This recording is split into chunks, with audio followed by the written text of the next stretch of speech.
Hello everyone, this is Peter and welcome to another episode of News Plus brought you from Plus Agency. News Plus is a channel that gives you latest update on Sydney real estate market, especially what has happened in Sydney real estate market in the last week. If you're interested in this type of content, please make sure to subscribe and forward the information to your friend who also may need it. Plus Agency is a boutique agency. We're located in the heart of Chatswood on 418 Victoria Avenue. If you have property need and want to come in buy and sell and want to find the best services that's available in the North Shore of Sydney, please make sure to pay us a visit. With no further ado, let's get News Plus this week started. So first of all, Favour the 16 new social suburb where you can get homes for cheaper than before the pandemic. This is something that a lot of people are very interested because everyone knows. And later on, we're gonna go into a different article about how much median prices actually increased compared to now and a year ago.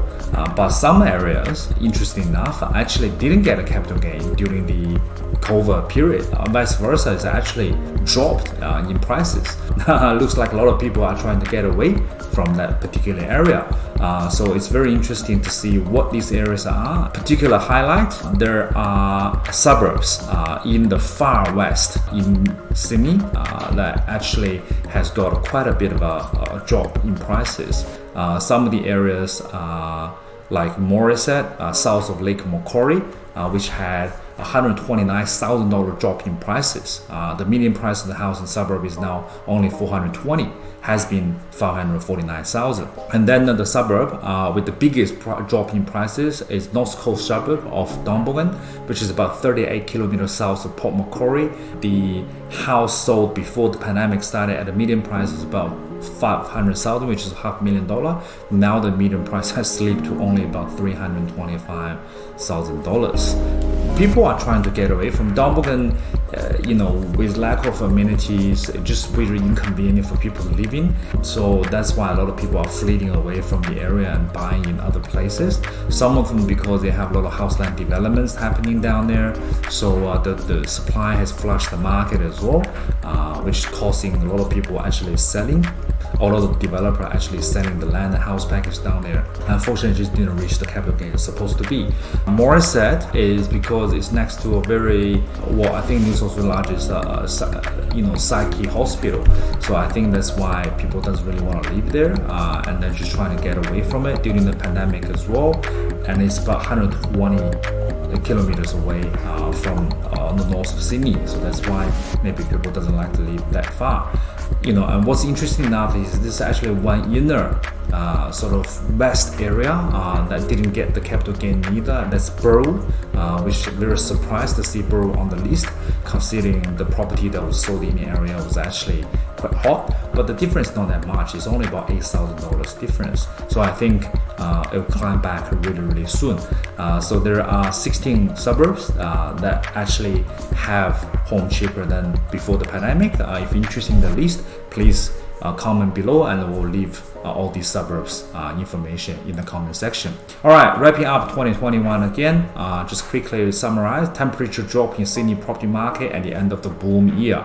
Over last year, prices in the city grew 25.3%, and the median value of dwelling is now stands at $1.09 million.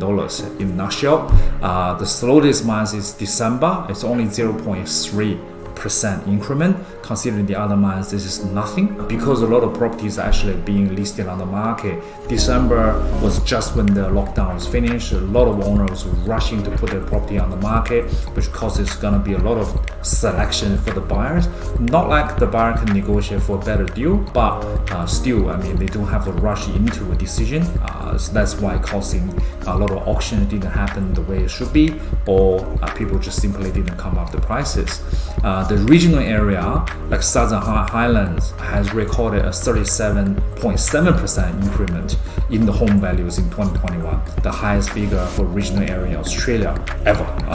Basically, a lot of experts are gonna say that this year the market gonna slow down a little bit.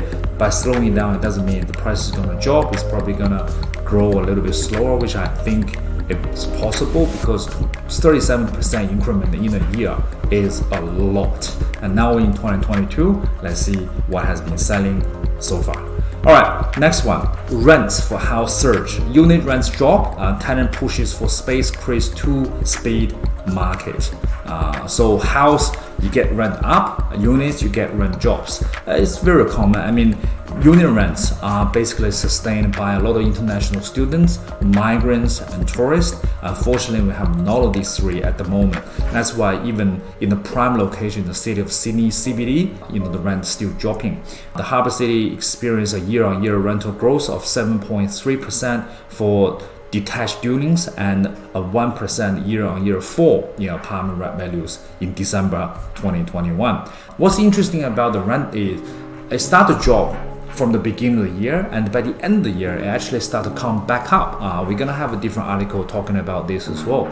So it looks like that sort of period of rent drop is starting to come back to a norm, even though at the moment we still don't have much of a border open, we don't have many people coming in, and the COVID is all over the place. A lot of people got hit with a positive test result, especially in Sydney, but it doesn't look like it has been slowing down for the medium rent for the buildings. I think people are starting moving. The house rent goes up because people doesn't want to live in the unit, they want to move out to live in somewhere. It doesn't have to have a share air conditioning, share common wall with other people. They want to have their own places, which is 100% understandable in this special COVID period. However, that only happens towards the end of the year, and by the end of the year, the prices start to rise back up. We're gonna see how it goes this year. Rent yields have remained below 4% in Sydney, with the lowest record in Bochum Hill at about 2.8%, while North Sydney, Hornsby, the eastern suburbs, and the northern beaches all tracked at about 3% rental yield. The increment of the prices in home value and also the lack of tenant actually start to create quite a bit of a drop in rent returns in the whole Sydney market. And hopefully this will be better when the border is open. There's going to be more people coming in. We're just going to have to look forward to it and see how it goes.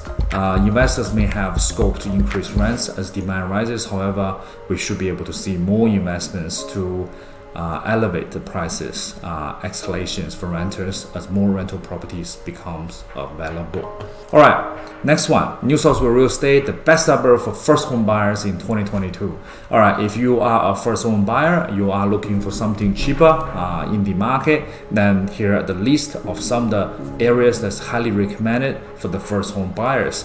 First home buyers means that house or unit prices are below 650,000 threshold for stamp duty exemptions for new properties. A lot of people may need to have a 2-bedroom. Wollongong, surprisingly enough, has become a very sought-after location. The market of Wollongong started rising.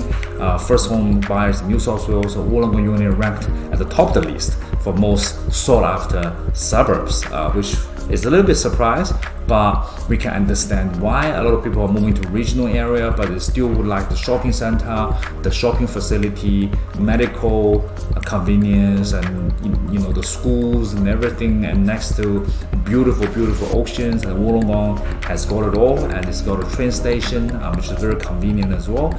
Multiple units Wollongong have sold below 700,000, with many first home buyers avoiding traditional auctions in favor of buying method they consider less stressful.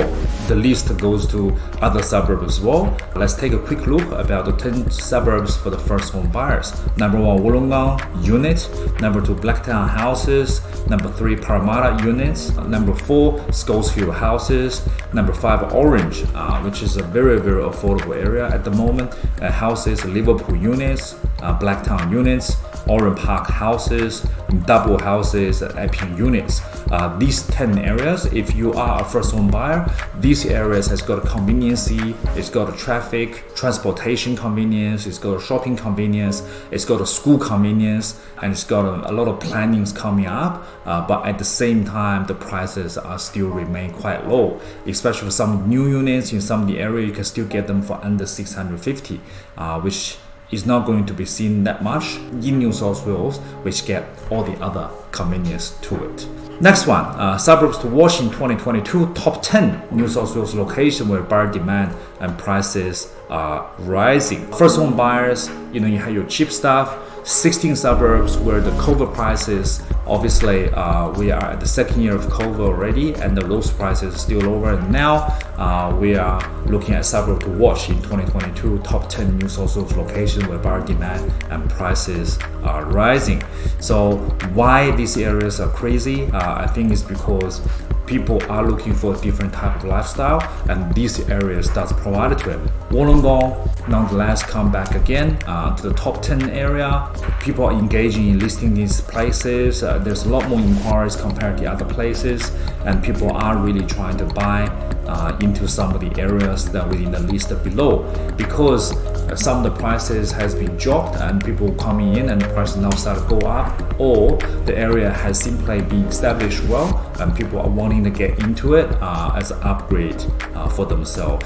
So what are the list in some of the areas to watch out in the top 10 New South Wales area in 2022? First one is Barania in Southern Shire, and then followed by Abbotsbury in southwest Sydney, then Wollongong, and then North Avoca in Central Coast, and you can see Wollongong come up again. Bronte in eastern suburb, very interesting. Bronte has finally got its share in this list, being one of the most, I think, the best value sort of eastern suburb area.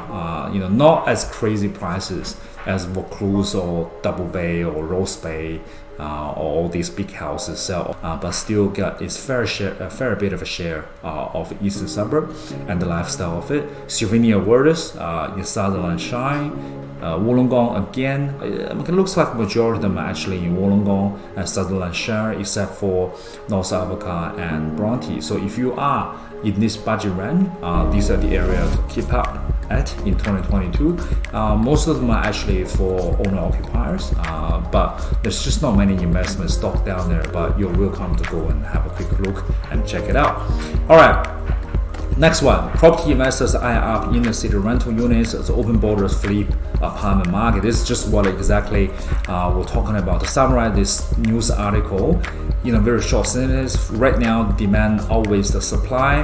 There will be a bit more people coming through. Now I think New South Wales slowly open up. As long as we can keep pandemic number down, I think those markets are right there. There is now a higher barrier to entry in the first home buyers, and those are low income. It becomes more costly to raise the deposit to pay for stamp duty cost. Renting becomes a bit more of an option, or unfortunately the only option for some young people in this market. Looks like the unit rent prices is going to start rising again, which you can see the sign by the end of last year already. Last one is rising property listings and lower demand to swing Sydney housing market buyers in favor in 2022. This is something that we have seen. It is happening in this market. At the beginning of January, this is exactly what we felt when we do open for inspections as well, but it doesn't seem it's gonna be a long-term thing. Sydney real estate market generally come back in February or March, even though they see a lot more auctions and a lot more buyers are actually schedule their property to be either auctioned or sold earlier than the normal year, and the agents has come back, like we come back on the 4th of January already, work full time. We'll see how it takes us into February, and we can see whether there's going to be more big sales coming up or medium prices going to finally start dropping. We'll know this very, very soon. All right, before we wrap it up, a new plus agents listing, a house that's never been on the market for 32 years and now finally available. Beautiful north-facing wide block on a very level land in the heart of Linfield. Only 5 minutes walking distance to the train station. It's about 3 to 4 minutes walk to the new Linfield Village Hub, which is undergoing by Corangan Council. Beautiful pool, very classy style.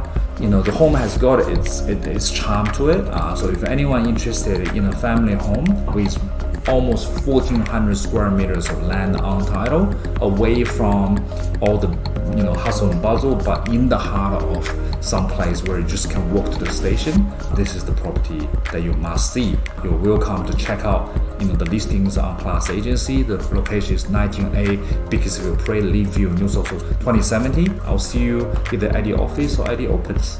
And thank you so much. That's all for today. And I'll look forward to see you in the next episode of News Plus. This is Peter Lee. I'll see you soon.